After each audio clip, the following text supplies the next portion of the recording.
નોંધાયેલો જે ગુનો છે દાણી લીમડા ખાતે, એ વખતે આ અબ્દુલ રફીક ઉર્ફે દિલ્હીએ એના જે મોહમ્મદ રાશિદ જે છે અને એમને આલમ કાનપુરિયા નામના વ્યક્તિ સાથે દુશ્મનાવટ હતી ને ત્યાં એમણે દેશી બોમ્બથી એના ઉપર એટેક કર્યો. જે તે વખતે દાણી લીમડા ખાતે એ ગુનો નોંધાયેલો હતો.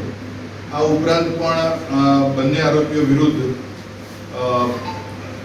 ગુના નોંધાયેલા છે. એમાં જે મોહમ્મદ રાશિદ ઉર્ફે ટીપુ સુલતાન છે એને ખૂન અને ખૂનની કોશિશના અને ગેંગસ્ટર અને એન્ટી સોશિયલ એક્ટિવિટી એન્ટી ગુંડા એક્ટ હેઠળ એના ઉત્તર પ્રદેશમાં પણ એના વિરુદ્ધ ગુના નોંધાયેલા છે. અમદાવાદ ખાતે જે દિલ્હી વિરુદ્ધ પણ આર્મ્સ એક્ટ, એક્સપ્લોઝિવ એક્ટ અને રાયોટિંગ્સ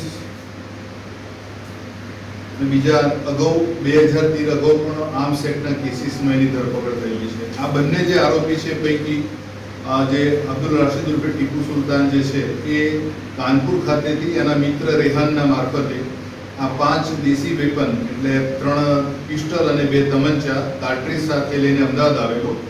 અહીંયા રફીક દિલ્હીના દીકરાના મેરેજ હોય, મેરેજના એ અનુસંધાને જ આવેલો કે આ સમયે એ આ જે હથિયાર છે એ વેચવાનો હતો. અને સામાન્ય રીતે એના જે પૂછપરછમાં જે માહિતી મળી છે મુજબ એ કાનપુર ખાતેથી 10 થી 12 હજારમાં ત્યાંથી વેપન લઈને આવે છે અને અહીંયા 25 થી 30 હજાર રૂપિયામાં આ વેપન એ વેચાણ કરે છે.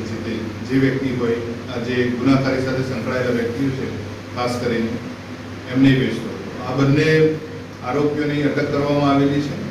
આ બાબતે કેવી રીતે એમનો આ સિવાય પણ અન્ય કેટલીક ગેરકાયદેસર પ્રવૃત્તિઓ અથવા તેમના વિરુદ્ધ નોંધાયેલા ગુનાઓ એમના કરેલા કૃત્યો બાબતે તપાસ હાથ ધરવામાં આવનાર છે અને આરોપીઓને કોર્ટ સમક્ષ રજૂ કરી પોલીસ કસ્ટડી રિમાન્ડ પણ મેળવવામાં આવનાર છે.